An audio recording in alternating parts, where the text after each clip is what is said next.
PlaySoccer.com Basic Soccer Rules video. The rules of soccer are comprised of 17 laws according to FIFA, the International Federation of Soccer. At the competitive level is where it may seem more complicated, but in general, soccer is the simplest sport in the world. Get the ball inside the opposing team's goal without using your hands. A hand in soccer is defined as any part of your arm to your fingernails. We will go through all 17 laws of the game, so keep up, and for more information and resources, visit our website. Law 1. The field. The field is rectangular and consists of sidelines, end lines, corners, midline, the center circle, the goal area, penalty area, center spot, and of course the goals. The size of the field can be modified for smaller teams. Law 2. The ball.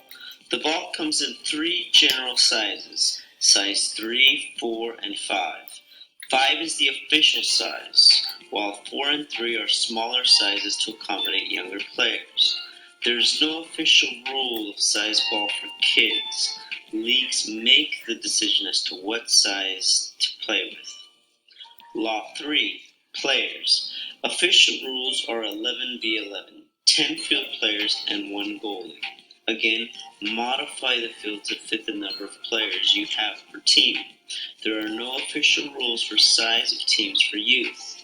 Leagues make this decision and it varies across the globe. Law 4. Equipment. Typical soccer equipment consists of shorts, jersey, shin guards, long socks that go over the shin guards, and soccer cleats.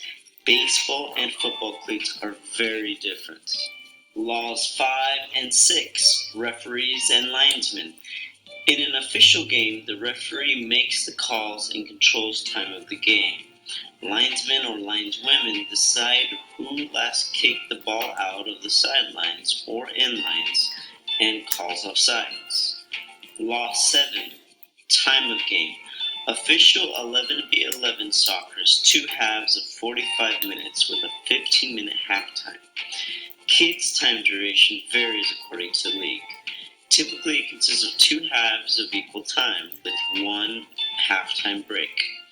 In official games, the referee controls time and may add extra time for injuries, subs, or anything else that cause the game to pause. Law 8. Start of play or kickoff. To start the game, the ball is placed at the center spot and the team passes the ball forward to begin play. The opposing team is not allowed to enter the center circle until the ball is in play. After a goal is scored, it starts the same way every time. Law 9. In and out of play. The ball is out of play when the ball has completely left the field. If the ball is touching the touch line in the air or on the ground, it is still considered in play. The referee and goalposts are fixtures of the field, and play resumes if it hits any part of the fixtures. Law 10. A goal is when the ball completely enters the goal. It doesn't matter who kicked it in. If it is within the rules of play and goes in, it's a goal. Law 11. Offsides. This is the most complicated law of the game. It has to do with the last defender and when the ball was passed to the attacking player. If the receiving player was beyond the last defender line at the touch of the pass from their teammate, it is offsides. This only applies to the opposing team's half. You can never be offsides on your half of the field. There are no offsides on goal kicks, corner kicks, and throw-ins. Offsides is not recommended for youth under 12 years old. Law 12. Fouls. A foul is when a player breaks a rule like using hands or pushing, tripping, pulling, etc. If the referee deems it dangerous, he may call it a foul. There are minor and major fouls. The referee decides and may give a yellow card or red card if he/she believes it merits a warning or ejection of the game. Law 13. Free kicks. A free kick is awarded to the other team for a foul or handball. It can be a direct kick or indirect kick. Direct means you can shoot directly to the goal and it does not need to touch a player on your team. Indirect means it has to touch a second player before it enters the goal.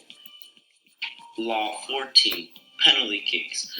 When a foul is called in the penalty area, the team is awarded a penalty kick from the penalty spot. Only the goalie can try and block the goal, and if it is blocked or rebounds off the goalpost, it is in play and game resumes. Law 15. Throw-in. When the ball leaves the field over the sideline, a throw-in is awarded to the team that did not touch the ball last. Both feet need to touch the ground, and the throw needs to be executed with both hands on the ball. Law 16. Goal kicks. If the ball goes over the end line and was last touched by the attacking team, the defending team is awarded a goal kick to put the ball back into play. Anyone on the team can execute the goal kick. Law 17. Corner kicks. If the ball goes over the end line and was last touched by the defending team, a corner kick is awarded to the attacking team. A player places the ball on or inside the marked corner area and kicks it into play. Now, a goal can be scored directly from a corner kick. As long as it's a shot or a pass, it is good. These are the fundamental rules of the game. Remember, they can be modified for age and ability. Don't overcomplicate the game with rules if you're focusing on development. Tactics has its place, but not during the development phase of learning soccer. For more on coaching kids soccer, visit our website, www.kids-play-soccer.com.